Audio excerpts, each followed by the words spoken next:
4వ అధ్యాయము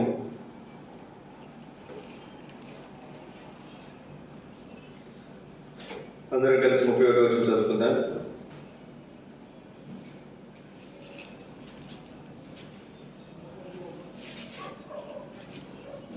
యేసు 34వ అధ్యాయం 31వ వచనం అందరూ కలిసి. నా గొర్రెలను నేను మేపుచున్న గొర్రెలకు మీరు మనుషులు, నేను మీ దేవుడను. ఇదే ప్రభువైన యెహోవా వాక్కు. దేవుని సహాయం గురించి చిన్న ప్రార్థన చేసుకుందాం.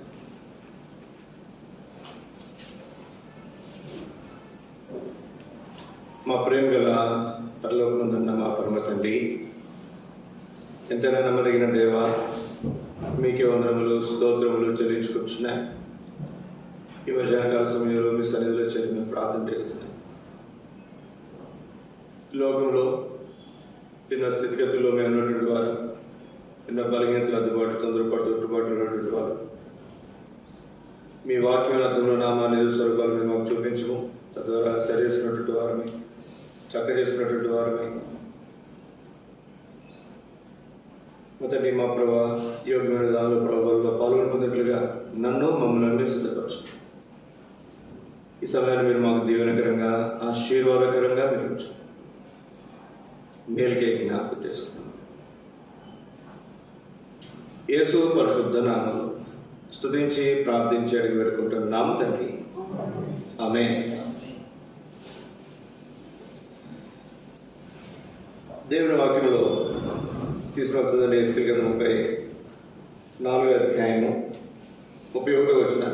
నా గొర్రెలను నేను మేపుచున్న గొర్రెలను మీరు మనుషులు, నేను మీ దేవుడను. ఇదే ప్రభువైన యెహోవా వాక్కు. నేను నా గొర్రెలు, నేను మేపుచున్న గొర్రెలు. ఈ మాటలు మనం దేవుని వాక్యంలో మనం చూస్తున్నాం. మీరు మనుషులు, నేను దేవుడను. ఆయన దేవుడు, మనం ఎవరో చెప్పండి? మనుషులు. మనం భూమి మీద ఉన్నవారు, ఆయన ఆకాశమందు ఉన్నవారు. మరొక అంటే మనం భూమి మీద ఉన్నాం కాబట్టి మన మాటలు ఎట్లా ఉండాలి? కొద్దివిగా ఉండాలి. ఎలా ఉండాలి? కొద్దివిగా ఉండాలి, కొంచెంగా ఉండాలి. ఒక మాట దేవుని వాక్యం మనం చూస్తాం. మీ ప్రాణులకు హాని చేసేవానికి మీరు భయపడకూడదు, కానీ మీ ఆత్మలను నరకంలో పడవేయవానికి మీరు భయపడరు. ఎవరైనా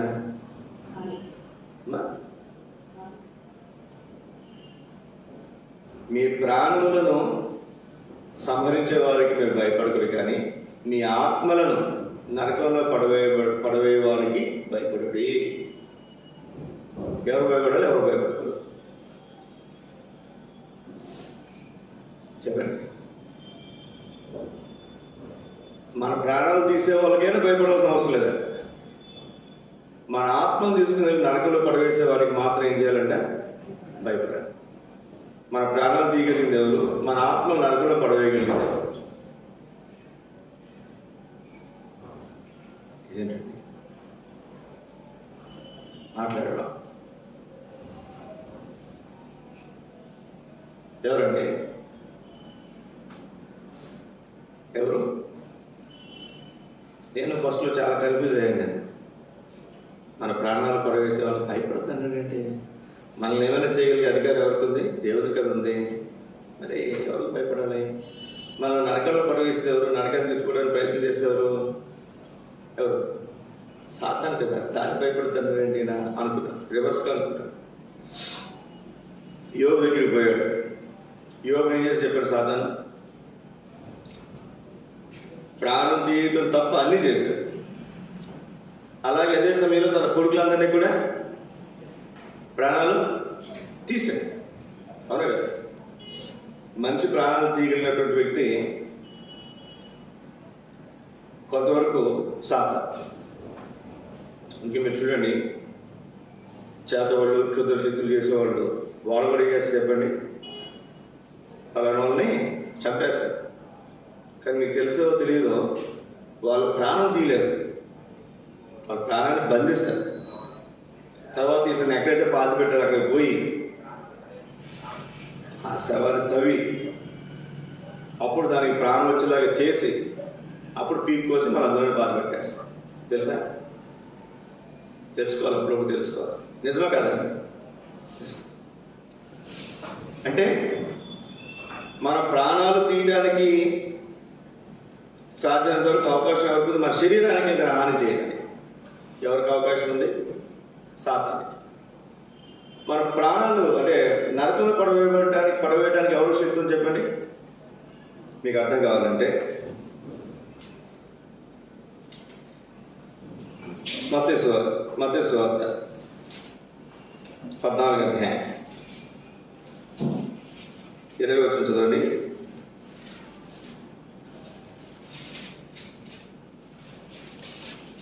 వారందరూ తిని తృప్తి పొందిన తర్వాత మన్నించండి.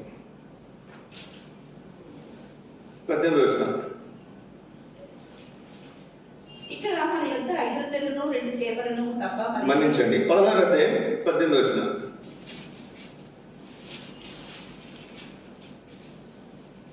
మరియు నీవు పేతురు, ఈ బండ మీద నా సంఘమును కట్టుదును, పాతాళలోక ద్వారములు దాని నిలువనేరు అని నేను నీతో చెప్తున్నాను.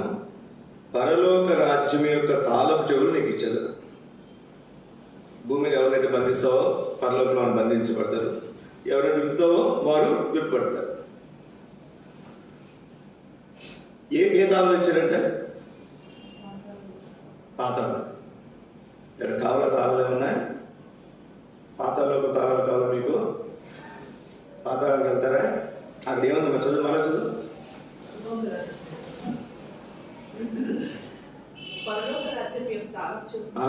ఏ తాళాలు అంటే అవి? ఇంటికి తాళాలు వేసినట్టే. మేము ఊరిలో ఏం చేస్తాం? మా ఇంటికి తాళాలు వేస్తాం. మీరు కూడా వెళ్తే ఏం చేస్తారమ్మా? తాళాలు వేస్తారు, తాళాలు తీసి వెళ్ళిపోతారు. ఎవరంటే తెలిస్తే దొంగ చేతులు తాళాలు పెట్టిపోయాడంట. దొంగ చేతులు తాళాలు పెట్టిపోతే ఇంకేముంది? ఇది కూడా ఒక మంచిదే.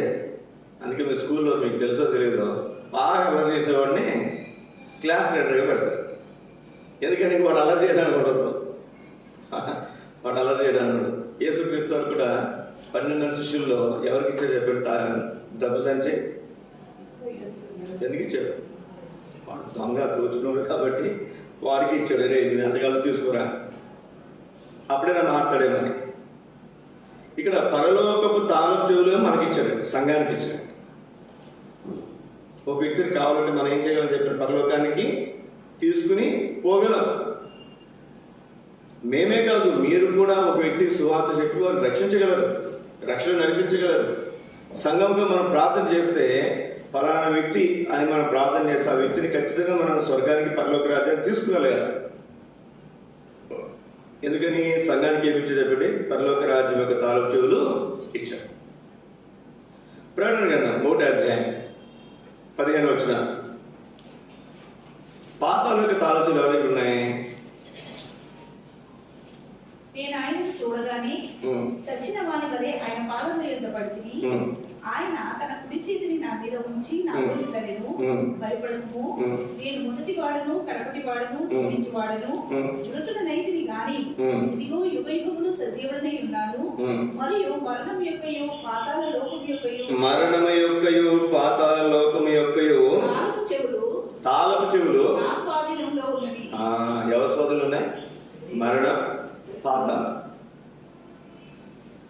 రెండో మరణం, నరకం యొక్క తాళపు చెవులు ఎవరికి ఉన్నాయంటే యేసుక్రీస్తు వారి దగ్గర ఉన్నాయి. ఒకవేళ మనకు కానీ ఇచ్చారు అనుకోనండి, నాకు ఏమేమి కోపం ఉంది అనుకో, నేను ఎక్కడ పంపించు దేవాన్ని ప్రార్థన చేస్తాను, నేను నరకాన్ని పంపించు, వాళ్ళ నరకాన్ని పంపించు, వీళ్ళ నరకాన్ని పంపించు ప్రార్థన. అది మన వల్ల కాదు.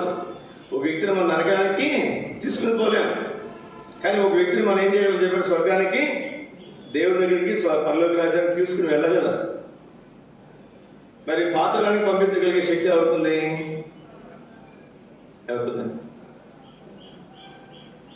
చదివాం కదమ్మా, 18వ వచనం చదవాలి ఒకసారి. నేను మొదటి వాడను కడపటి వాడను జీవించి వాడను, మృతుడనైతిని గాని ఇదిగో యుగ యుగములు సజీవుడనై ఉన్నాను. మరియు మరణం యొక్క పాతాళ లోకము యొక్క తాళపు చెవులు నా స్వాధీనంలో ఉన్నవి. ఎవరి స్వాధీనంలో? యేసుక్రీస్తు వారి స్వాధీనంలో. మరణం యొక్క పాతాళ లోకం యొక్క తాళపు ఎవరు స్వాధీనం చెప్పండి? యేసుక్రీస్తు స్వాధీనం. ఎవరినైనా నరకానికి పంపించగలడు, ఎవరినైనా నరకం నుంచి బయటికి లాగలడు. ఎవరు? కాబట్టి ఎవరు భయపడాలి? మనం దేవునికి భయపడాలి. సాతాను ఏం చేస్తుందండి? అవసరమైతే మనం నష్టాన్ని కలిగిస్తుంది, నాశనాన్ని కలిగిస్తుంది, అంతే. నరకంలో పడలేదు, గుర్తుపెట్టుకునండి. అయితే మనము తప్పిపోయి ఆ అలవాట్లకు, పాప అలవాట్లకు బానిసం అయిపోతే మనంతటి మనం నరకానికి పోతాం. అంతేగాని సాతాను మనం నరకంలో తీసుకుని పోలేదు. నరకానికి పోవడానికి మనం ప్రేరేపించగలదు. పడిపోతే మనం చేసిన పాపాలు బట్టి మనం నరకానికి పోతాం. అర్థమవుతుందండి? ఇశ్రాయేలు మరి బిలాము ప్రవక్త వచ్చి మరి శపించినప్పుడు వాళ్ళు ఆశీర్వదించుకునేటువంటి ప్రజలు, వారు శపించడం ఎవరి వల్ల కాదు. కానీ ఏం చేయొచ్చు? వారు పాపంలో పడిపోయేలా కనుక ప్రేరేపించగలిగితే వాళ్ళ దేవుడు వారిని శిక్షిస్తారు. కాబట్టి మనం చాలా జాగ్రత్తగా గమనించుకోవాలి. ఇవన్నీ చాలా ప్రాముఖ్యమైన విషయాలు. మనం మర్చిపోయామంటే ఎవరికి భయపడదో తెలియదు, ఎవరు భయపడకూడదో తెలియదు. మనం కంపెనీలో మరి ఒకసారి గుంటూరులో కొత్తగా వెళ్ళిన అక్కడ సేవకుడు ఉన్నాడు. ఆయన కూడా చలి పెట్టుకుంటారు. ఇంకో సంఘ పెద్ద ఉన్నాడు. ఆయన సూట్ వేసుకొచ్చాడు. ఆయన సఫారీ డ్రెస్ వేసుకొచ్చాడు. సఫారీ డ్రెస్ వేసుకొస్తే సరే నాకు సేవకుడు పలానా తెలుసు, వేరే ఇంటికి స్పెషల్ మీటింగ్ ఏదో నైట్ మీటింగ్ అక్కడికి వెళ్తున్నాను. అక్కడికి వెళ్తుంటే నేనేం చేశాను, అబ్బాయి ఆ బ్యాగ్ తీసుకోమన్నాడు. ఆయన అబ్బాయిని చూసి ఫోన్ చంద్ర ఆయన పేరు మీకు తెలుసు. అబ్బాయి అంటే సరే అంకుల్ అన్నాను. ఆయన దగ్గర బ్యాగ్ తీసుకున్నాడు. ఆయనేమో ఒక బ్యాగ్ చిన్న బ్యాగ్ లాంటి పట్టుకుంటాడు. అందులో పాటలు వేసుకు బైబిల్ ఉంటాడు. ఆయన ముసలి ఆయన సన్న పెద్ద ఆయన చూడడానికి నీట్గా సఫారీ వేసుకుంటాడు. ఈ సాపుడేమో light colour pant, white shirt వేసుకున్నాడు. ఆయన బైబిల్ చేతిలో పెట్టుకుని వచ్చాడు. ఆయన బ్యాగ్ పట్టుకున్నాడు. నేనేమనుకున్నా ఆయన చూడగానే ఈరోజు వాక్యం చెప్పడానికి ఈయన వచ్చుంటాడు స్పెషల్ స్పీకర్గా అనుకున్నాను. ఆయన తీసుకెళ్ళి ఆయన బ్యాగ్ ఎక్కడ పెట్టాను, నేను పులిపేట దగ్గర పెట్టాను. బాయ్ ఇక్కడ కాదు తీసుకు అక్కడ పెట్టమన్నాడు. అంటే మనం ఏం చేస్తామంటే మనకు తెలియనప్పుడు, ఎవరెవరో మనకు తెలియనప్పుడు, ఎవరికి ఏమిటనేది మనకు తెలియనప్పుడు, ఎవరికి గౌరవం ఇవ్వాలో మనకు తెలియదు, ఎవరికి గౌరవం ఇవ్వకూడదు మనకి తెలియదు. కొత్తగా ఆఫీస్కి వెళ్ళామనుకోండి, అక్కడ అటెండర్ ఉంటాడు, ఆఫీస్లో కొలీగ్స్ ఉంటారు, అదే తర్వాత మేనేజర్ ఉంటాడు. ఫస్ట్ రోజు ఏమంటే అందరినీ సార్ సార్ అని పిలుస్తాం. రెండో రోజు పోయిన తర్వాత అటెండర్ ఏమని పిలుస్తాను చెప్పండి? పేరు పెట్టి పిలుస్తాం కదా. ముందు రోజు అందరికీ భయపెడతాం, ఎవరు సారో తెలియదు, ఎవరు అటెండో తెలియదు కాబట్టి. అలాగే మనం ఎవరు సాతానో, ఎవరు దేవుడు, ఎవరు మానవుడు, వారి శక్తి సామర్థ్యం ఏంటో మనం తెలుసుకోవాలి.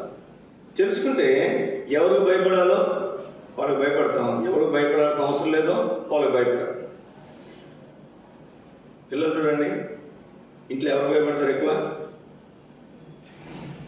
ఎవరైతే కొడతారని తెలుసో వాళ్ళు భయపడతారు.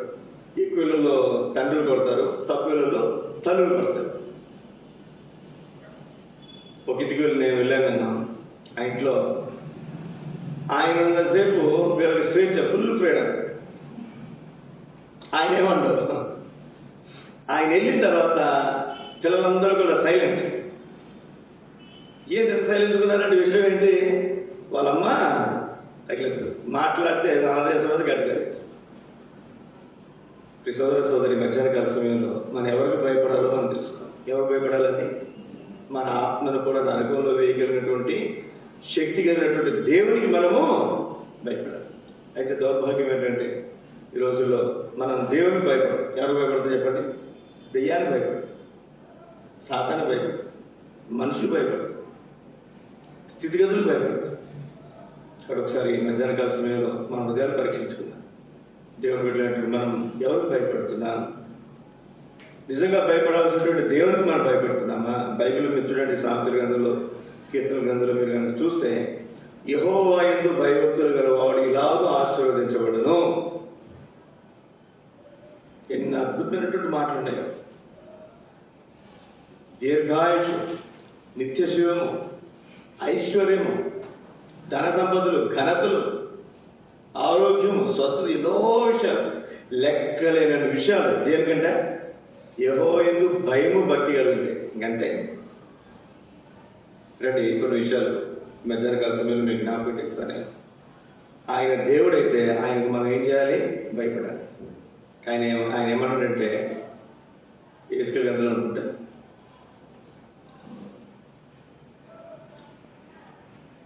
ఎద్దు తన కామాంధుని ఎరుగును, గాడిద తన దొడ్డి ఎరుగును. ఇశ్రాయేలులో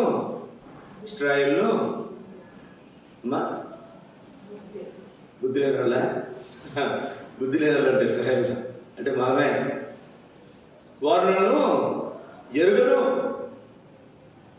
మనం దేవుని ఎరగట్లేదు, దేవుని శక్తి ఏంటో దేవుని బలం ఏంటో ఎరగట్లేదు. సోదర సోదరి మధ్యాహ్న కాల సమయంలో మనం గమనించాల్సింది ఏంటంటే మన దేవుడు ఎవరు, ఆయన శక్తి ఏమిటి, ఆయన శక్తి సామర్థ్యాలు ఏంటి అనేది మనం ఎరగాలి. ఎదిగితే మనం భయపడాల్సిన అవసరం లేదు. రండి దేవుని వాక్యంలో కీర్తన 23వ అధ్యాయం.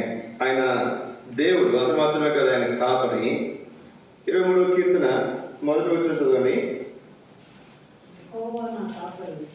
యెహోవా నా కాపరి, నాకు లేమి కలుగదు.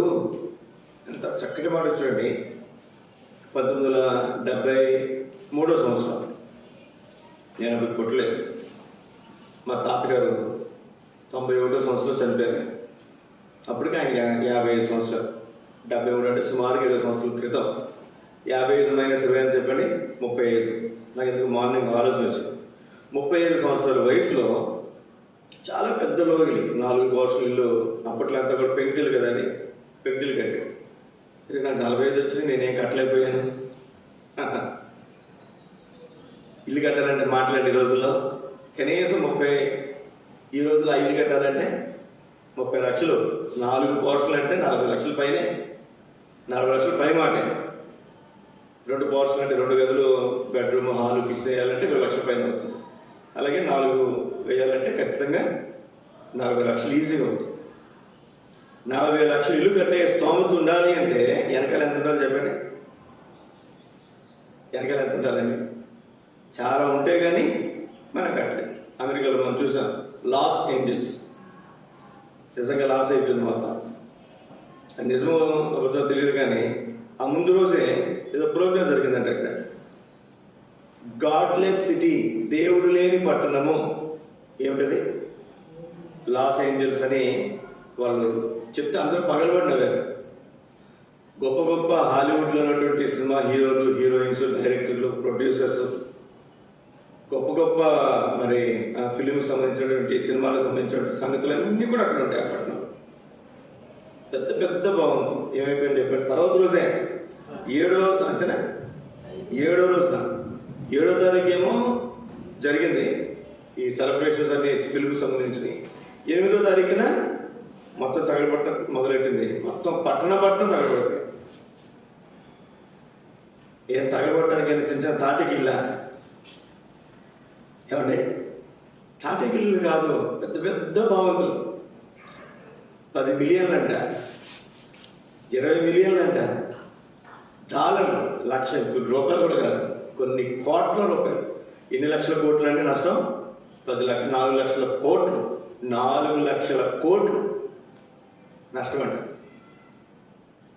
ఉదాహరణకు అట్లాంటి స్థలంలో మనం ఇల్లు కట్టుకున్నాం అనుకోరండి, అయితే ఉన్నదంతా అమ్ముకుని అక్కడ ఇల్లు కట్టుకుని ఉంటే ఎవరైనా పాప కట్టుకున్న వాళ్ళు ఉంటారు, పాప అక్కడే ఉంటాం కదా అని చెప్పి అంతా సమకూర్చుకుని ఇల్లు కట్టుకుంటే ఆ ఇల్లు మొత్తం ఏమేమి చెప్పినప్పుడు మొత్తం ఉడిచిపోయింది, బూడిద మిగిలిందండి, ఏం మిగలదు. మళ్ళీ ఇల్లు కట్టుకుని ధైర్యం చేస్తాడా? అంతకుముందు 1 కోటి రూపాయలు అనుకున్నాను ఉదాహరణకి సెంటు, ఇప్పుడు 1,00,000 రూపాయలని ఎవరు కొండక, 1,00,000 రూపాయలని ఎవరు కొండ. ఎంత నష్టమో చూడండి. మా తాతగారు మరి వేరే ఊళ్ళో ఉండేవారు. మేము ఉన్నటువంటి మంగళపురం ఊరికి వచ్చాం. మంగళపర్రు ఊరి పేరు. చాలా కొద్దిగా వాళ్ళకు ఉన్నటువంటి సంపద తెచ్చుకున్నారు. దేవుడు ఎంతగా ఆశీర్వదించాడంటే ఆయన్ని అంతగా ఆశీర్వదించాడు. 35 సంవత్సరాల వయసులో ఆయన ఇల్లు కట్టుకున్నప్పుడు ఇంటిపైన ఈ వాక్యం రాయించాడు. ఇంటికి ఎదురా ఏమని? యెహోవా నా కాపరి, నాకు లేమి కలగదు. సిమెంట్తో అక్షరాలు, సిమెంట్ అక్షరాలు. ఇప్పుడు కాదు 73 మీరు పుట్టేటప్పటికి 73లో చాలా తక్కువ మంది పుట్టుంటారు. అప్పుడు ఇల్లు కట్టినప్పుడు యెహోవా నా కాపరి నాకు లేమి కలగదు అని రాశారు. తాపితో రాస్తారు కదా. లేమి అనేది నాకు సరిగ్గా అర్థం కాలేదు చిన్నప్పుడు 4వ తరగతి చదువుతున్నాడు. యెహోవా నా కాపరి నాకు ఏమి కలగదు అని చదివబట్టాను. ఏమని చదివారు చెప్పండి? యెహోవా నా కాపరి నాకు ఏమి కలగదు. ఇదేంటి మా తాత ఎట్లా రాశాడంటే యెహోవా నా కాపరి నాకు ఏమీ కలగదు అన్నాడేంటి అంటే ఏమీ కలగదు, ఏం భయపడాల్సిన అవసరం లేదని రాయించడా అంటే చిన్నప్పుడు 4వ తరగతిలో 6వ తరగతి చదువుతున్నాం. 7వ తరగతి 8వ తరగతి చదువుతున్నప్పుడు ఎవరో ఒక ఆయన వాక్యం చెప్పారు. ఈ వచనం మీద లేమి కలగదా అన్నప్పుడు ఇంటికి వచ్చి చూస్తే అది ఏ కాదు లే. యెహోవా నా కాపరి నాకు లేము అంటే 35 సంవత్సరాల వయసులో ఇంత వాక్యం, ఇంత విస్తారమైనటువంటి వాక్యం, ఇంత గ్రహింపు లేదు ఆ రోజులో. అప్పుడే ఆయన ఏం రాశారు చెప్పండి? యెహోవా నా కాపరి నాకు లేమి కలగదు. మా తాతగారి లోకి విడిచిపెట్టి వెళ్ళిపోయారు. మా నాన్న, మా బాబాయ్లు ఇద్దరు, మా మేనత్త, 4 కుటుంబాలు. తర్వాత ఇప్పుడు మేము 3వ తరం, తర్వాత వల్ల మా పిల్లలు 4వ తరం. నాకు తెలిసి ఆయన ఇచ్చిన ఆస్తిని కరిగించుకుంటూ వస్తున్నామే కానీ దానికి ఏం కన్సిడర్ మేము. ఇంతమంది కనీసం మా మనవలు తీసుకుంటే ఆయన ఒక్కడు, తర్వాత నలుగురికి 8 మంది, 8 2 10 మంది, 10 కుటుంబాలు. 10 కుటుంబాల్లో మళ్ళీ మా పిల్లలు 20 మంది పైనే మన సొంత 4వ తరం. ఇంతమంది కూర్చుని తినగలిగే అంత దేవుడు ఎవరికి వచ్చాడు చెప్పండి? ఎందుకు ఇచ్చాడు తెలుసా?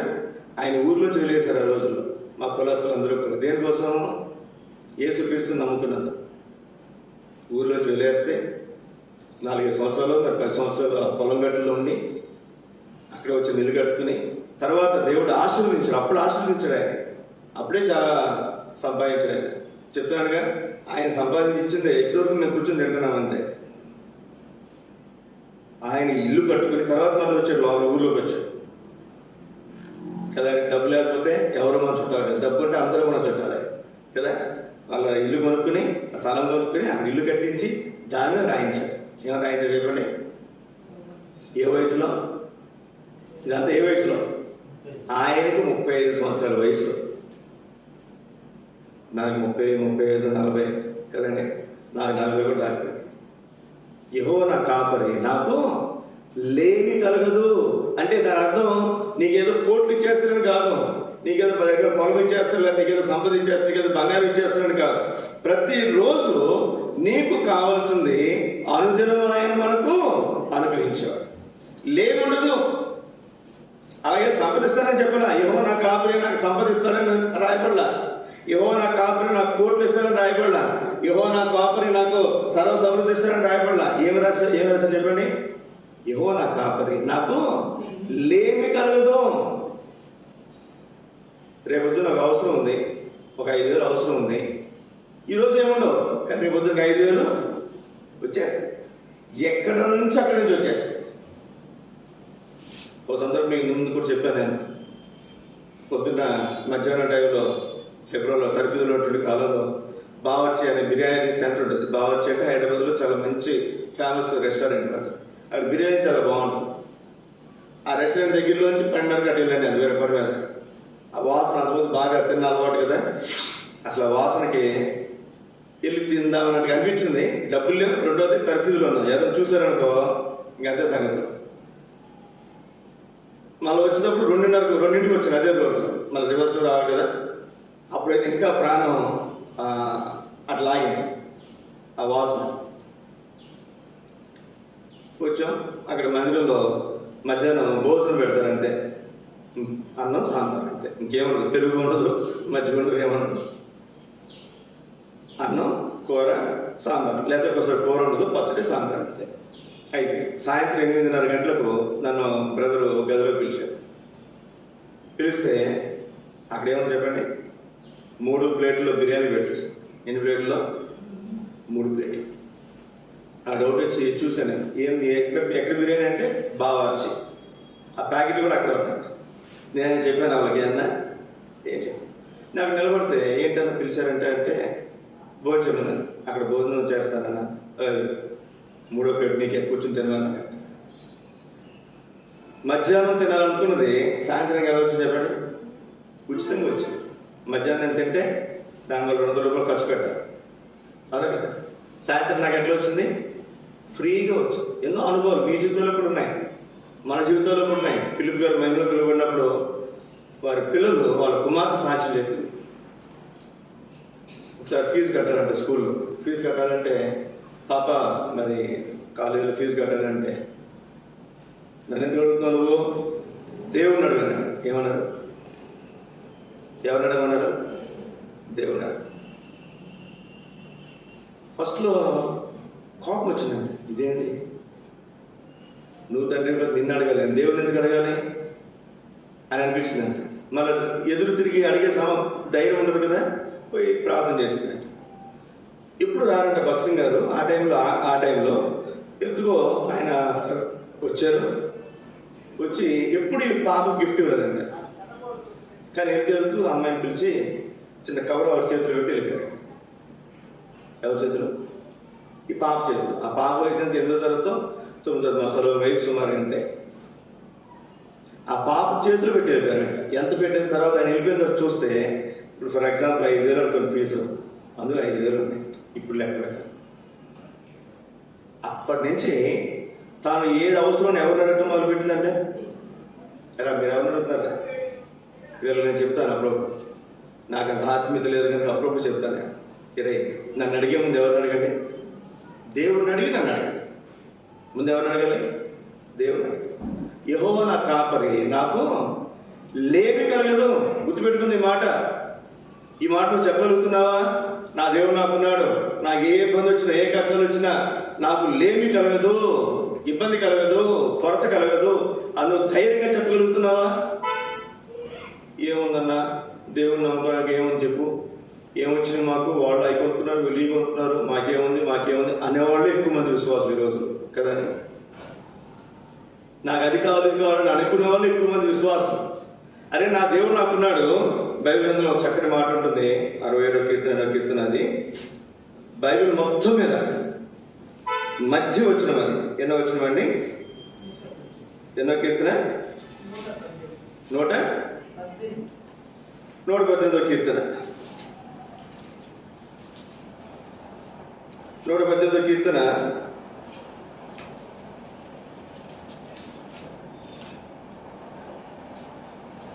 అవసరం కదండి. నీవు నాకుండగా ఈ లోకంలో ఏది నాకు ఇలా వచ్చిన అది.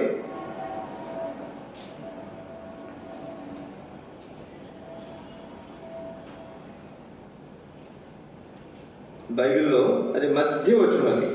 అన్ని వచ్చినాలు ఒక 111 వచ్చిన ఉన్నాయనుకున్నానండి. అది 56 వచ్చిన అన్నమాట. అట్లా మధ్య వచ్చినది బైబిల్ మొత్తంలో. అంటే మీరందరూ నన్ను మించిన అనమాట. నేను చిన్న పుస్తకాలు చదివాను కానీ బైబిల్ ఎక్కువ చదవాలి.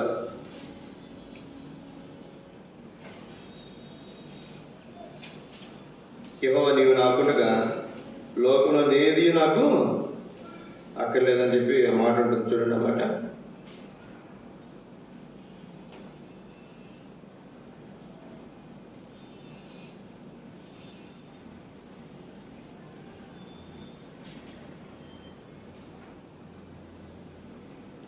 Hmm. 73వ కీర్తన. కీర్తన కింద 73వ అధ్యాయము 25 వచ్చిన అందరూ కలిసి చదువుతున్నా. ఈ మాట మనం చెప్పగలిగితే, యెహోవా నా కాపరి, నాకు లేమి కలగదు. లేమి అంటే కొరత. నాకు కొరత ఉండదు, నాకు కొదువు ఉండదు, నాకు ఇబ్బంది ఉండదు, నాకు కష్టం ఉండదు అని మనం ధైర్యంగా చెప్పగలం. ఈ మధ్యన మా బంధువులు ఒక అంకుల్ దగ్గరికి వెళ్ళాను. ఆయనకు 64 సంవత్సరాలు, 65 సంవత్సరాలు రిటైర్ అయిపోయాడు. ఆయన వెటర్నరీ డాక్టర్గా జాబ్ చేస్తూ వచ్చారు. ఆయన 64-65 సంవత్సరాలు ఉంటాయి. ఆయనకి ఏమీ రోగాలు లేవు. మరి ఎట్లా ఇబ్బంది వచ్చిందో, కిడ్నీ ఇబ్బంది వచ్చింది, కిడ్నీ ఫెయిల్ అయింది. ఇప్పుడు డయాలసిస్ చేస్తారు. డయాలసిస్ వారానికి 2 సార్లు చేస్తారు. డయాలసిస్ చేస్తున్నారు. ఒక్కోసారి జ్వరం వస్తుంది, ఒక్కోసారి షుగర్ హై షుగర్ వస్తుంది, ఒక్కోసారి లో షుగర్ వస్తుంది, హై బీపీ వస్తుంది. అట్లా కొన్ని ఇబ్బందులు ఉన్నాయి. మన ఊరు వెళ్ళినప్పుడు వాళ్ళని చూడడానికి వెళ్ళినప్పుడు ఆయన అంతకు చాలా హుషారుగా ఉండేవాడు. ఆయన 60 సంవత్సరాలు, 61, 62 వరకు కూడా చాలా హుషారుగా ఉండేవాడు. ఎంత హుషారంటే వెటర్నరీ డాక్టర్ అంటే పశువుల డాక్టర్, జంతువులు. దగ్గర 50 కిలోమీటర్లు, అటు 50 కిలోమీటర్లు, ఇటు 50 కిలోమీటర్లు అంత దూరం ప్రయాణాలు చేసి పొద్దున్న 8, 7 వెళ్తే రాత్రి 10, 11 కూడా వస్తారు. అలా గవర్నమెంట్ దాంట్లో చేసేవాడు, ప్రైవేట్గా కూడా ఆయన చేసేవాడు. అంత హుషారుగా ఉండేవాడు ఆయన. అప్పుడు చాలా యాక్టివ్గా ఉండేవాడు ఆయన. మమ్మల్ని పలకరించేవాడు. ఇప్పుడు వెళ్తే కొంచెం నీరసంగా ఉంటే నేను ఒక మాట చెప్పాను. ఆయన చెప్తూ ఏమన్నానంటే, అందులో నాకు 44 సంవత్సరాలు, నాకు షుగర్ ఉంది, బీపీ ఉంది, మోకాళ్ళ నొప్పులు ఉన్నాయి. మీకు 44, 45 సంవత్సరాల్లో షుగర్ కానీ బీపీ కానీ మోకాళ్ళ నొప్పులు ఉన్నాయా? ఏమి లేకపోతే చక్కగా ఉన్నాను. మరి అప్పుడు మీరు చక్కగా ఉన్నప్పుడు ఇప్పుడు మేము ఎవరు బాధలో ఉండాలి చెప్పండి? నిరాశ నిస్పృహలు ఎవరు ఉండాలి? అరే ఆయనకి 40-45 సంవత్సరాలకి ఏం రాలేదు రోగాలు, మాకు వచ్చినాయి అని చెప్పి ఎవరు బాధపడాలి చెప్పండి? ఇప్పుడు నేను బాధపడాలి. కానీ నేను ఎట్లా ఉన్నాను? నాకు రోగాలు చెప్పమంటారా? మీకు చాలాసార్లు చెప్పాను. నేను చాలాసార్లు చెప్పాను. ఈ మధ్య కొత్త రోగం కూడా యాడ్ అయింది. వెన్నుపూస కూడా అరిగిపోయిందంట. డిస్క్ ప్రాబ్లం వచ్చింది, వెన్నుపూస కూడా అరిగిపోయింది, కిడ్నీ ప్రాబ్లం ఉంది, లివర్ ప్రాబ్లం ఉంది, గుండెకి యాంజియోగ్రామ్ చేయించుకున్నాను, టెస్ట్ చేయించుకున్నాను నేను, మోకాళ్ళ నొప్పులు ఉన్నాయి, షుగర్ ఉంది, బీపీ ఉంది. బహుశా మీ దగ్గర ఉన్న అన్ని రోగాలు నా ఒక్కరి దగ్గర ఉన్నాయి. ఇంకేమైనా కొత్త రోగాలు ఉన్నాయా? థైరాయిడ్ ఒక్కటే లేదండి. థైరాయిడ్ ఒక్కటే లేదు. ఇన్ని రోగాలు ఉన్నాయి. ఇన్ని రోగాలు ఉన్నా సరే ధైర్యంగా సంతోషంగా ఎలా ఉండగలుగుతున్నాం? ఆయన ఒక మాట చూపించారు. ఇది తర్వాత చదువుదాం రండి. చాలాసార్లు మనం ఎట్లా ఉంటామంటే, నాకు 39, 40 టైంలో షుగర్ వస్తున్నట్టుగా అనిపించింది నాకు.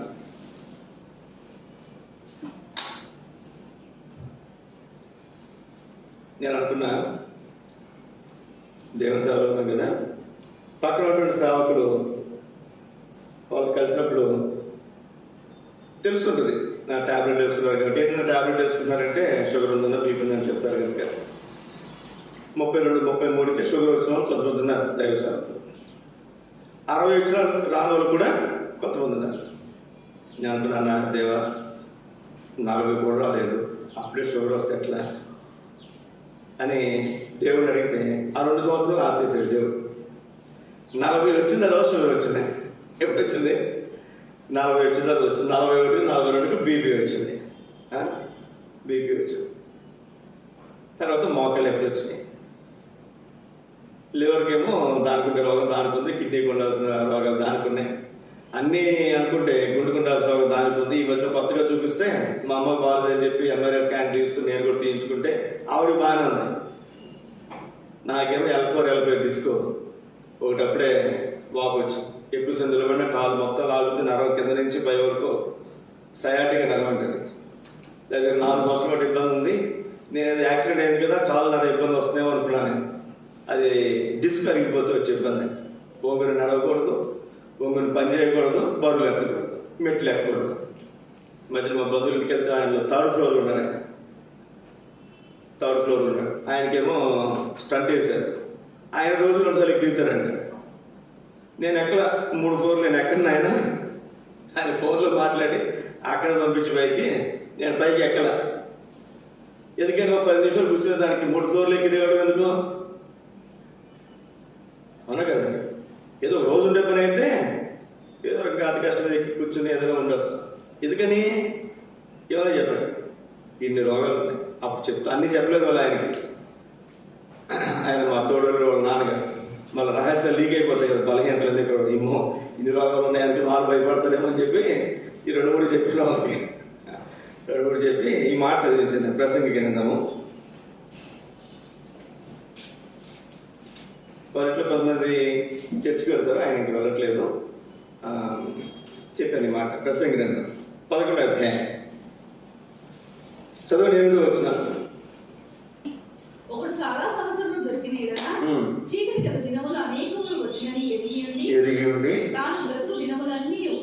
సంతోషముగా ఉండవలెను, చాలా లాభమునంతయు వ్యర్థం. ఇక్కడ రాయబడినటువంటి మాట చాలా సంవత్సరాలు పోయాయి. ఒక రోజు బతికామనుకున్నాండి, ఒక పగలు ఉంటుంది, ఒక రాత్రి ఉంటుంది కదా. ఒకసారి నవ్వు ఉంటుంది, ఒకసారి ఏడుపు ఉంటుంది, బాధ ఉంటుంది, దుఃఖం ఉంటుంది, సంతోషం ఉంటుంది, ఎన్నో అన్నీ ఉంటాయి. జీవితం అంటేనే అన్నీ ఉంటాయి కదండి. అందరికీ అన్ని సుఖాలు రావు, అందరికీ కష్టాలే రావు. అలాగే ఎక్కువ కాలం మీద బ్రతికితే 60 అంటే ఎక్కువ ఈ రోజుల్లో కదండి.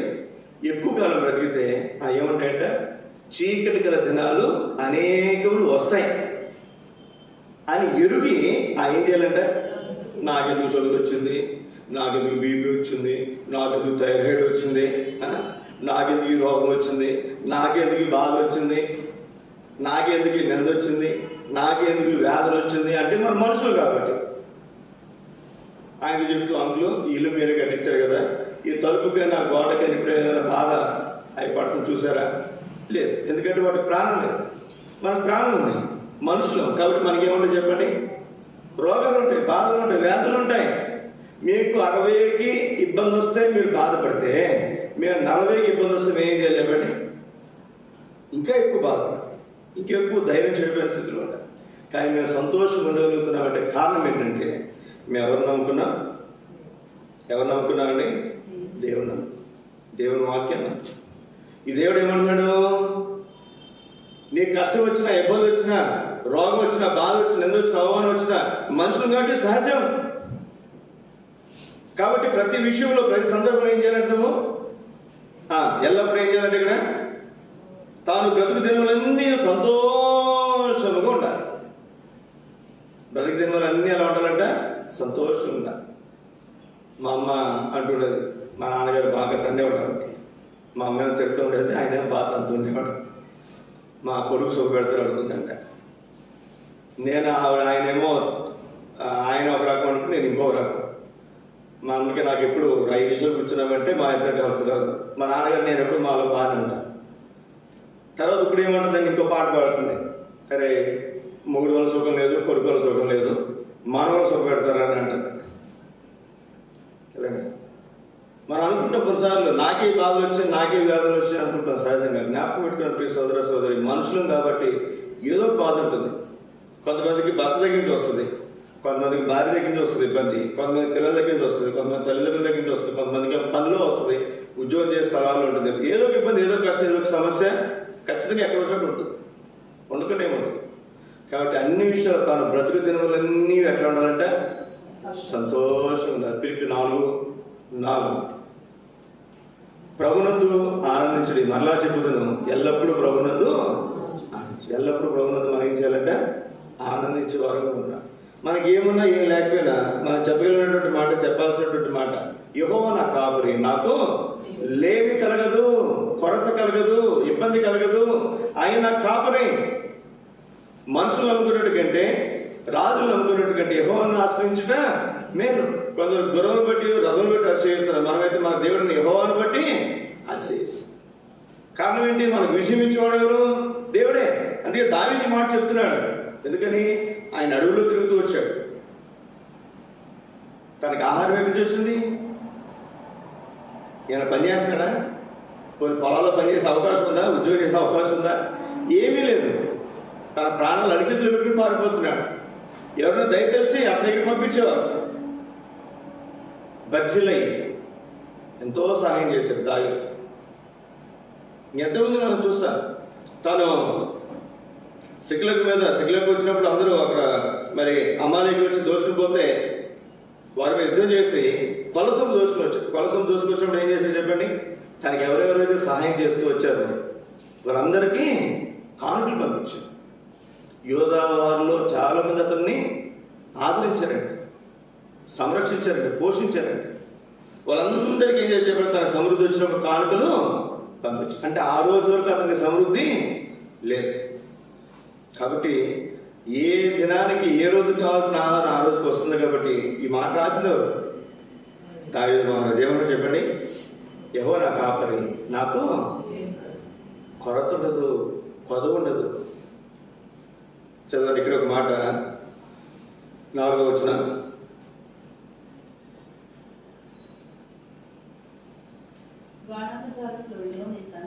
గాఢాంధకారపు లోయలో నేను సంచరించిన.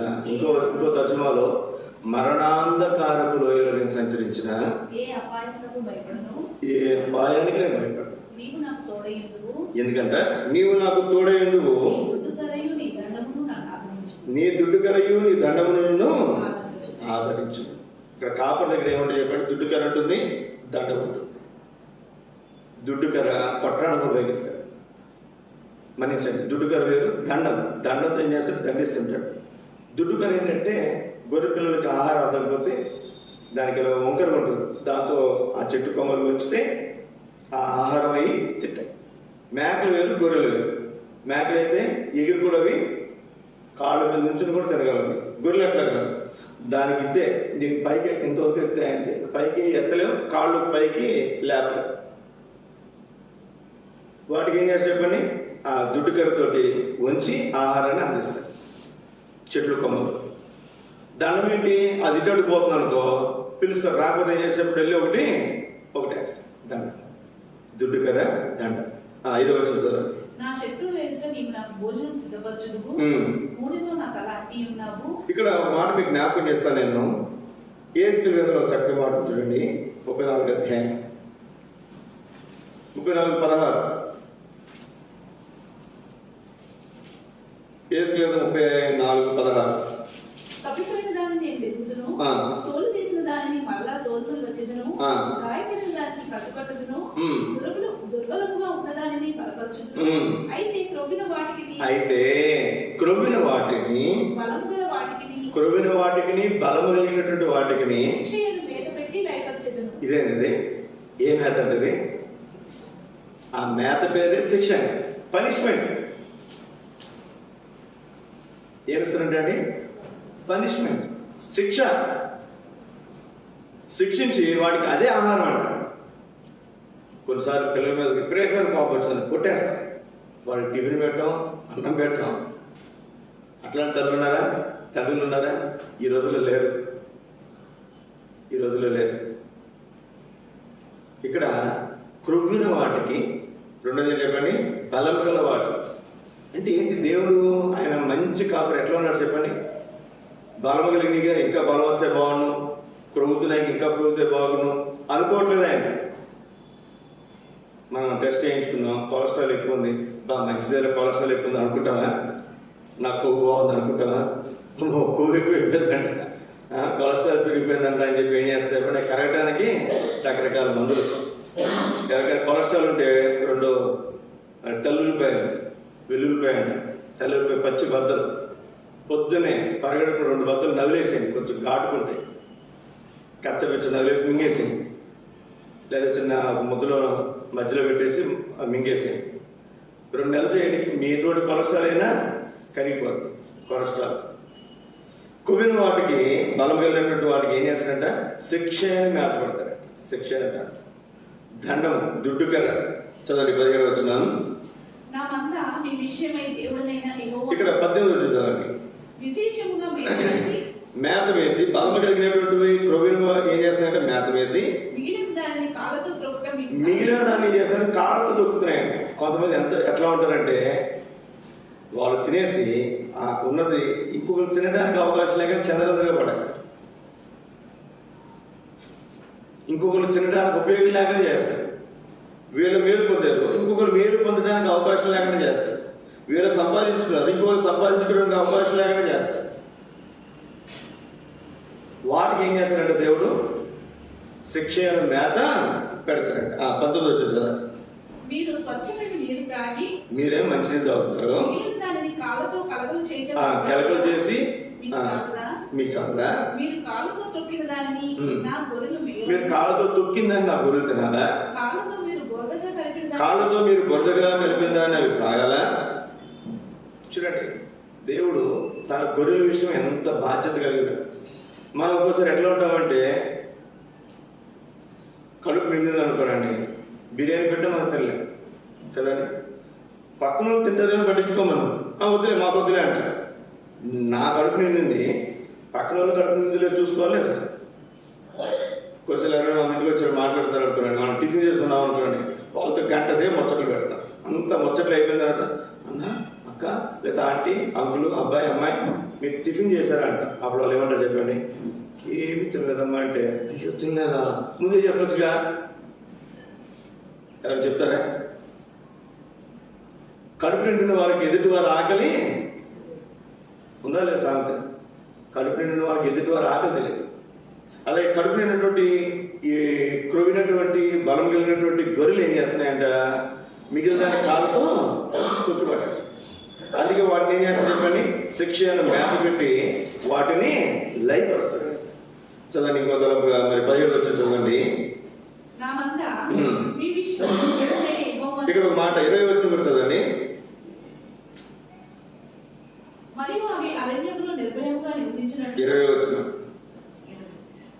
కాబట్టి ప్రభువు యెహోవా ఈ మాట సెలవిచ్చుచున్నాడు, ఇదిగో నేను నేనే క్రొవ్విన గొర్రెలకును చిక్కిపోయిన గొర్రెలకును మధ్య భేదము కనుగొని ఏం కనుకుంటాడంట? క్రొవ్విన వాటికి చిక్కిపోయిన వాటికి భేదం, వాటి రెండింటిని వేరు చేస్తారంట.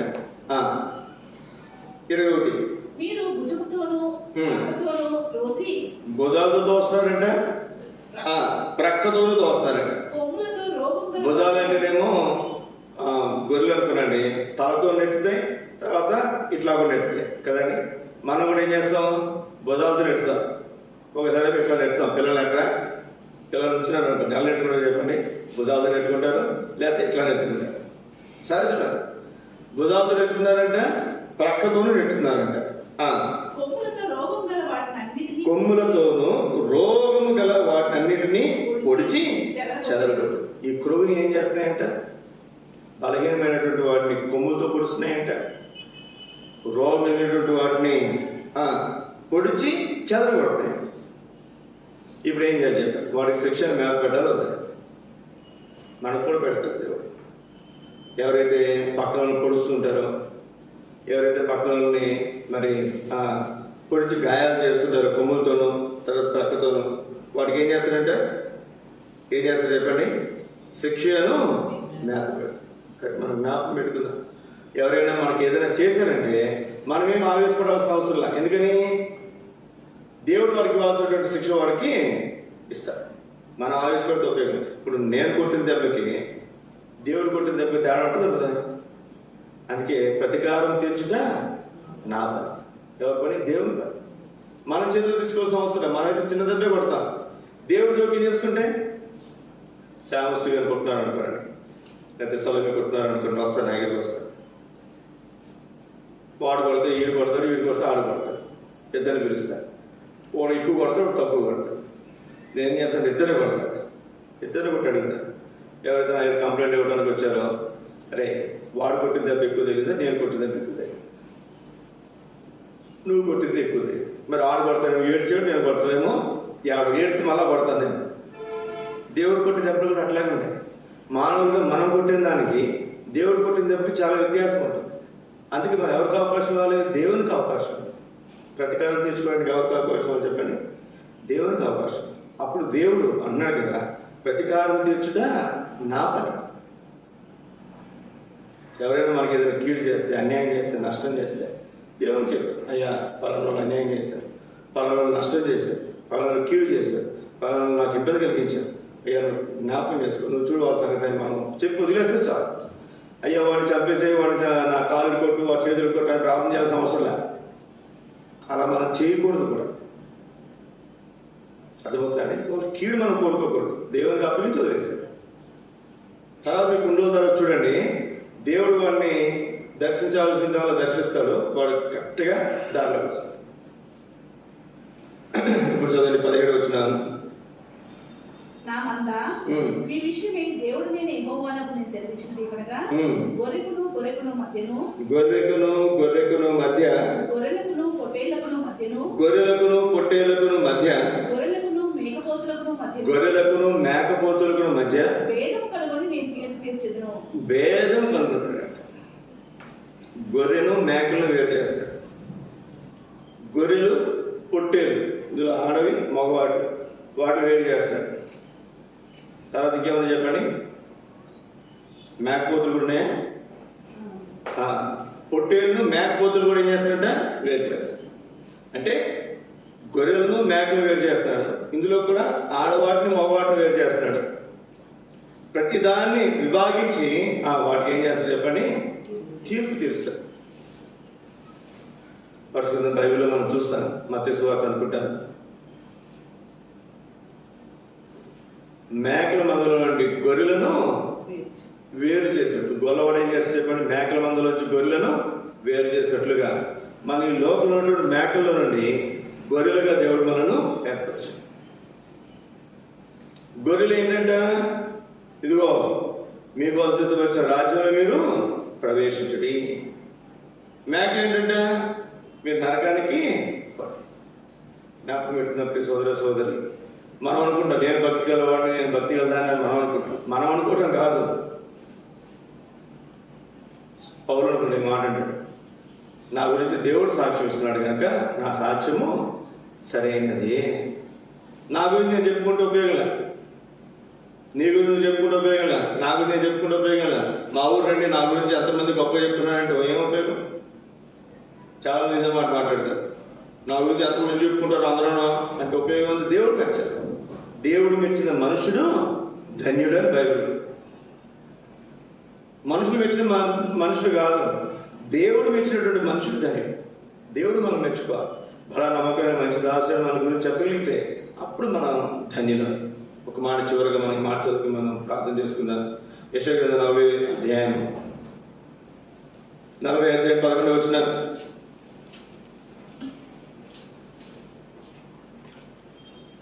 గొర్రెల కాపరి వలె ఆయన తన మందను మేయును. అమ్మ తప్పులు చదవకండి. గొర్రెలు ఒకసారి ఆగండి, మీరు చదివి చెప్తా చూడండి. గొర్రెల కాపరి వలె ఆయన తన మందను మేయును. అదే మీరు అన్నదే మందను మేయటం అంటే. మందను మేయటం అంటే చెప్పండి. ఒక్కొక్క వారానికి ఒక్కొక్కటి చంపుకొని మేయటం అంటే తినటం. అప్పుడు చదవండి, జాగ్రత్త అండి. గొర్రెల కాపరి వలె తన మందను మేపుతాడు. తన బాహువుతో గొర్రె పిల్లలను కూర్చి రొమ్మును ఆనించుకొని మోయును. వారించి వాటిని ఆయన మెల్లగా నడిపించును. ఈ మాట జాగ్రత్తగా గమనించండి. గొర్రెలను మేపుతాడు, గొర్రె పిల్లలను రొమ్మును ఆనించుకుని మోసుకుని వస్తాడు.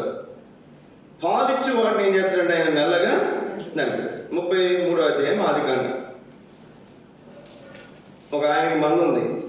ఏమన్నాడు చెప్పండి? యాకోబు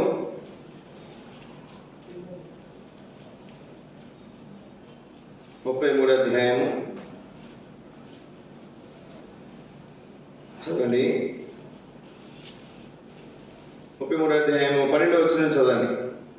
మనం వెళ్ళుదుము, నేను నీకు ముందుగా సాగిపోవుదునని చెప్పగా ఏషావు వచ్చాడయ్యా, మనం వెళ్దారా?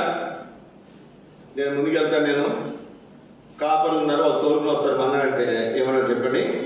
13 అతడు నా ఎదురున్న పిల్లలు పసిపిల్లలనియు గొర్రెలు మేకలు పశువులు పాలిచ్చినవి అనియు నా ప్రభువునకు తెలియను. ఒక్కదిని వాటిని వడిగా తోలినల ఏమవుతుందంటే మంద చచ్చిపోతుంది. పాలిచ్చే వాటిని పసిపిల్లలను వడిగా తోలకూడదు. సూడి గేదెలు, పాలిచ్చే గేదెలు, దూడలు వాటిని స్పీడ్గా తోలుతాయేమో చెప్పండి. మీరే ఉన్నారు, గర్భిణి అనుకురండి, 6 నెలలు 7 నెలలు 8 నెలలు 9 నెలలు పరిగెత్తగలరా? పరిగెత్త. పాలిచ్చే తల్లిని పరిగెత్తగలరా? చంకనేసుకుని పరిగెత్తగలరు. కొంచెం చంటి పెట్టిన సంవత్సరం వాడు పరిగెత్తగలరా? పరిగెత్తలేడు. అంటే కాపరికి గ్రహింపు ఉండాలి. ఎవరు పొట్టేలు, ఎవరు మేకపోతులు, ఎవరు గొర్రెలు, ఎవరు మేకలు, ఎవరు మేక పిల్లలు, ఎవరు గొర్రె పిల్లలు, ఎవరు పాలిచ్చే గొర్రెలు, ఈ గ్రహింపు ఉండాలి. ఈ గ్రహింపు ఉన్నప్పుడు ఎవరిని ఎట్లా నడిపించాలో వారిని ఎట్లా నడిపించాలి. కొన్నిసార్లు సహజంగా మా ఊళ్ళో కంప్లైంట్ లేదనుకున్నాం. ఇప్పుడు వరకును కొంతమంది సేవకు మీద వచ్చే దేవునికి వెళ్తారు నా ప్రార్థన చేయడం, మా ఇంటికి రాడు. చాలామంది సేవకుల మీద కంప్లైంట్ అంటారు. డబ్బు ఇచ్చేవారు అని కాదు, కానీ ఇక్కడ మీరు జాగ్రత్తగా ఆలోచించేయండి. పాలు ఇచ్చే వాటిని మెల్లగా నడిపిస్తారు. గేదెలు ఉన్నాయి, పాలు ఇస్తాయి, వాటిని అమ్ముకుంటారు. మళ్ళీ ఇది సూర్యోదయంలోపు దానికన్నా 50,000 సంపాదించేస్తారు, వచ్చేస్తాయి డబ్బులు. మళ్ళీ దీన్ని అమ్మేస్తే ఒక 30,000-40,000 వస్తాయి, అవి లాభాలకి. ఈలోపు కొంత ఖర్చు ఉంటుంది. మరి అప్పుడు ఆ గేదెని ఎలా చూడాలి చెప్పండి? పాలు ఇచ్చే గేదెల్ని ఏం చేస్తారు? ఇంట్లో పిల్లలకి దానా వేసి తెగిపోయినా వాటికి మాత్రం దానా వేస్తారు, వాటికి మంచి గడ్డి పెడతారు. మీకు తెలుసో లేదో, 10-20 సంవత్సరాల క్రితం ఫ్యాన్లు వేశారు. ఇప్పుడు గేదెలకి, సూడి గేదెలకి ముఖ్యంగా ఏసీ కూడా పెడతారంట. ఒక ఆయన చెప్తూ వచ్చారు, కుక్కలు పెంచాము, పిల్లలు అమ్ముతారు తెలుసు కదండి. అది కుక్కలు సూడు అయినప్పుడు, అంటే ప్రెగ్నెంట్గా ఉన్నప్పుడు వాటిని ఏసీ రూమ్లో పెట్టారంట. వాటికి ఏసీ, దాని ఒక్కొక్క పిల్ల ఎంత తెలుసా? 100 కాదు 1000 ఉంటుందంట ఒక్కొక్క పిల్ల. ఒక్కొక్క పిల్ల. ఒక ఇంట్లో భార్య పిల్లలు దెబ్బలాడొచ్చాము. ఏంది మేకలు పట్టించుకున్నట్టు మమ్మల్ని పట్టించుకోవట్లేదు, గేదెలు పట్టించుకున్నట్టు మమ్మల్ని పట్టించుకోవట్లేదంటే అవి ఏం చేస్తాయి చెప్పండి? పాలు ఇచ్చే. పాలు ఇస్తే ఏమవుతుంది? వీళ్ళు ఇంట్లో భార్య భర్త పిల్లలందరూ చక్కగా సంతోషంగా సమృద్ధిగా తినగలరు. వీటికి సరిగా చూసుకోలేదు అనుకోండి, ఇక్కడ సరైనటువంటి సంగతులు ఉంటాయి. కాబట్టి ఇక్కడ పోషణ జరగాలంటే ఈ పాలు ఇచ్చేవాడిని ఏం చేయాలి? మెల్లగా నడిపించాలి. మెల్లగా నడిపిస్తేనే అవేం చేస్తే చెప్పండి? పాలు ఇస్తుంది. ఏ రోజు రోజు పాలు ఇస్తుంది. వరిగా నడిపించిన ఇబ్బంది, నడిపించిన వదిలేసినా ఇబ్బంది. అందుకే ఇశ్రాయేలు దేశం గురించి దేవుడు అన్నటువంటి మొట్టమొదటి మాట ఏంటంటే, అది పాలు తేనెలు ప్రవహించు దేశం. ఎందుకని? అదంతా కొండలు గొట్టలు మరి అట్లా ఉంటాయి. అక్కడ తేనె ఎక్కువ దొరుకుతుంది, తేనె పట్టు ఎక్కువ ఉంటుంది. పైకి వెళ్ళినటువంటి మేకలు, గొర్రెలు అక్కడ ఉన్నటువంటివి, అవి శుభ్రంగా ఆహారం తిని అవి కింద దిగి వచ్చే లోపే ఆ టైం దాటిపోతే పాలు కారిపోతుంటాయి. గొర్రెలు వాటి పాలు అవి కారిపోయినప్పుడు ఏమవుతాయంటే అవి ఆ చెట్ల మీద అక్కడ పడుతుంటాయి. అవేమో తేనె పొట్టు మీద పడి అవి తేనె పాలు కలిసి కిందకి ప్రవహించాయి. మనలో ఎక్కడ చూసిన వాటిలాగా ఎట్లా లేదు. అందుకే ఆ దేశానికి ఏమని పేరు? అంత సమృద్ధి, పాలు తేనెలు ప్రవహించు దేశం. ఈ సోదరి, ఈ లోకంలో ఎట్లున్నా ఒక లోకం ఉంది, అది నిజమైనటువంటి పాలు తేనెలు ప్రవహించే దేశం. ఏది చెప్పండి? అది పరలోక రాజ్యం. మనం 4 కాసులు చైన్ దొరికితేనే మెడలేసి తిరుగుతాం కదండి. 4 కాసులు చైన్ అందరికీ చూపించుకుంటాం. వడ్డాను అంటే వాళ్ళ సంగతి వేరే సంగతి. అట్లాంటిది అక్కడ పరలోకంలో ఏముంటాయంట? వీధులు ఏమంటే చెప్పండి? బంగారు వీధులు. వీధే బంగారు వీధి అయితే ఇంకా పరలోకం ఎట్లా ఉంటుందో చెప్పండి? వజ్ర వైడూర్యాలతో, మాణిక్య మనులు మకరంతో, విలువైనటువంటి శ్రేష్టమైనటువంటి మరి వాటితో ఆ పరలోకం సిద్ధపరిచాడు దేవుడు నీ కొట్టున్నారు. కాబట్టి మనం మరి అందులో ప్రవేశించినట్లుగా, మరి దేవుని కొరకు మన సాక్షాత్మే మనం జీవించినట్లుగా ఈ లోకంలో మనం ఉండగా ఎలా ఉండాలి చెప్పండి? మేకలా ఉండాలి, గొర్రెలా ఉండాలి? గొర్రెల్లా ఉండాలి, మేకలా ఉండాలి. మరి ఈ లోకం నుంచి మనం విడిపించాడు దేవుడు. లోకస్తుల వలె మనం ఉండదు. అర్థం. మేకలు యేసుక్రీస్తుని ఎరగినట్టుంటారు, గొర్రెలు యేసుక్రీస్తుని ఎరిగినట్టుంటారు. నేను వచ్చిన వీడియో తీశాను. నేను ఒక పాస్టర్ గారు, ఆర్సీఎం పాస్టర్ గారు అనుకుంటాను, ఆయన కారు దిగాడు. దిగగానే ఒక ఆవిడ హారతి వల్లి తీసుకొచ్చి ఆయన బొట్టు పెట్టింది. పాస్టర్ గారే కట్టుకున్నాడు. ఆయన చేతిలో బైబిల్ ఉంది, ఇక్కడ చొక్కు పెట్టింది, ఇక్కడ చొక్కు పెట్టింది. నా చూసి ఈ రోజుల్లో పూజలు వచ్చిన అలా చేయరు కదండి. మారిపోయారు, సంగతులన్నీ మారిపోయారు. ఎవరు ఏం చేస్తారు ఎవరికి అర్థం కావట్లేదు. వాళ్ళు సుప్రభాతం పాడుతున్నారు, మనకు కూడా ఒక సుప్రభాతం ఉంది, క్రైస్తవ సుప్రభాతం. విన్నారు మీరు? నేను వెళ్ళలేదు. అది ఎవరున్నారు మొన్న చోటుకి వెళ్తే రకరకాల సంగతులు.